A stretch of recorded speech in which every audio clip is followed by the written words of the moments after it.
আসসালামু আলাইকুম ওয়া রাহমাতুল্লাহ। আরবি আরাকান বাংলা নিউজে আপনাদের স্বাগতম। সঙ্গেই থাকছি আমি আয়েশা। আজ 24শে ডিসেম্বর 2024। কক্সবাজারের উকিয়া কুতুপালং রোহিঙ্গা ক্যাম্পে অগ্নিকাণ্ডের ঘটনা ঘটেছে। মঙ্গলবার 24শে ডিসেম্বর দুপুর 1টার দিকে উকিয়া 1 নং রোহিঙ্গা ক্যাম্পে অগ্নিকাণ্ডের খবর পাওয়া যায়। আগুন নিয়ন্ত্রণে ফায়ার সার্ভিস কাজ করছে। উকিয়া থানার ভারপ্রাপ্ত কর্মকর্তা ওসি আরিফ হোসেন বিষয়টি নিশ্চিত করেন। তিনি বলেন, কুতুপালং ক্যাম্পে অগ্নিকাণ্ডের ঘটনা ঘটেছে। এই মুহূর্তে ফায়ার সার্ভিসে আগুন নেভাতে কাজ করছে, কিন্তু বাতাসের কারণে চারদিকে আগুন ছড়িয়ে পড়ছে। তবে কিভাবে আগুন ধরেছে সেটি এখনো জানা যায়নি। আমাদের পুলিশের টিম ঘটনাস্থলে গিয়েছে।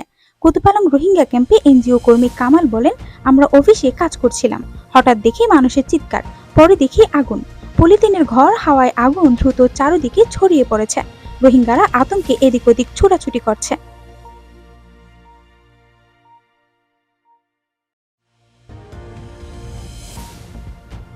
নিরাপত্তা ঝুঁকি বেড়েছে দুই পারের রোহিঙ্গাদের। মিয়ানমারের রাখাইনে প্রধানত মুসলিম রোহিঙ্গাদেরও আবাসস্থল। মংডু আরাকান আর্মির দখলে চলে যাওয়ায় বাংলাদেশ ও মিয়ানমারে দুই পারের রোহিঙ্গাদের নিরাপত্তা ঝুঁকি বেড়েছে। তাদের সাথে আরাকান আর্মির বিরোধ আছে। রাখাইনের 5 লাখ রোহিঙ্গাদের বাংলাদেশে ঠেলে দেয়া হতে পারে, এমন আশঙ্কা থেকে কক্সবাজার বান্দরবান সীমান্তে টহল জোরদার করেছে বাংলাদেশ কোস্টগার্ড ও বর্ডার গার্ড বাংলাদেশ বিজিবি। মিয়ানমারের শান্তিতে নোবেল পুরস্কার জয়ী নেত্রী অং সান সূচির নেতৃত্বাধীন নির্বাচিত সরকারকে ক্ষমতাচ্যুত করে 2021 সালের ফেব্রুয়ারিতে দেশটির নিয়ন্ত্রণে সামরিক বাহিনী। তারপর থেকেই মিয়ানমার জুড়ে অস্থিরতা চলছে। সামরিক অভ্যুত্থান বিরোধী বিক্ষোভ রক্তপাতের মধ্য দিয়ে নিয়ন্ত্রণ করার পর জান্তা বিরোধীরা অস্ত্র তুলে নিয়ে সশস্ত্র বিদ্রোহ শুরু করে। কক্সবাজারের টেকনাফ, লাগোয়া, মংডু শহর আগেই দখল নেয় বিদ্রোহী গোষ্ঠী। বাংলাদেশের সাথে মিয়ানমারের সীমান্তবর্তী রাখাইন রাজ্যের মংডু শহরও বেশিরভাগ নিয়ন্ত্রণে নিয়েছে বিচ্ছিন্নতাবাদী গোষ্ঠী আরাকান আর্মি। মিয়ানমারের রাখাইন প্রদেশের শান শহরও পুরোপুরি দখল করে নিয়েছে আরাকান আর্মি।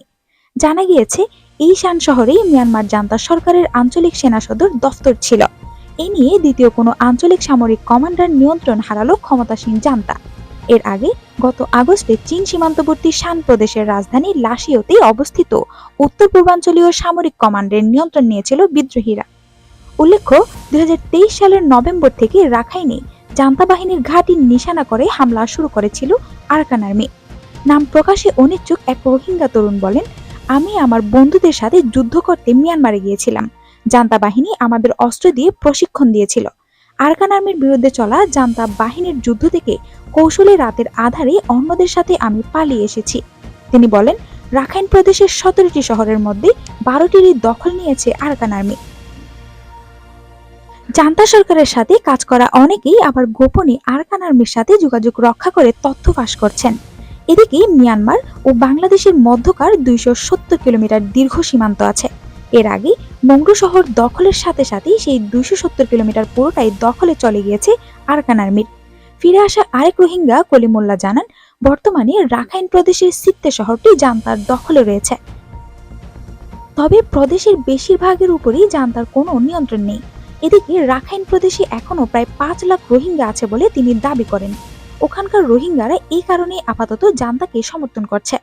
জানা গিয়েছে, উকিয়া টেকনাফের রোহিঙ্গা ক্যাম্প থেকে অনেক রোহিঙ্গা দেশে ফিরে আরাকান আর্মির বিরুদ্ধে অস্ত্র তুলে নিয়েছে। আবার আরাকান আর্মিও নাফ নদীর তীরে রোহিঙ্গাদের উপর অত্যাচার চালাচ্ছে। গত কয়েক মাস বাংলাদেশে 80,000 রোহিঙ্গা অনুপ্রবেশ করেছে বলে দাবি করেছে অন্তর্বর্তী সরকারের প্রধান মোহাম্মদ ইউনূস নিজে।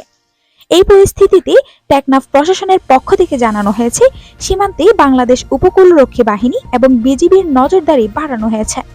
উকিয়া 11 নম্বর রোহিঙ্গা ক্যাম্পের সুলতান আহমেদ বলেন, আমরা নাগরিক অধিকার ও নিরাপত্তা পেলেই স্বদেশে ফিরব। আরাকান আর্মির শক্তিশালী অবস্থানের বিষয়ে রোহিঙ্গা নেতা ডাক্তার জুবায়ের বলেন, মিয়ানমারের জান্তা সরকার রোহিঙ্গাদের উপর যে গণহত্যা চালিয়েছিল আমরা তা ভুলিনি। গণহত্যার সঠিক ন্যায় বিচার ও রোহিঙ্গাদের নাগরিক অধিকার ফিরিয়ে দিলে আমরা যে কোনো সময় আমাদের দেশ মিয়ানমারে ফিরে যেতে প্রস্তুত রয়েছে। তিনি আরো বলেন, অধিকার ও নিরাপত্তা এবং মর্যাদাপূর্ণ প্রত্যাবাসনের ব্যবস্থা হলে তবেই ফিরব দেশে।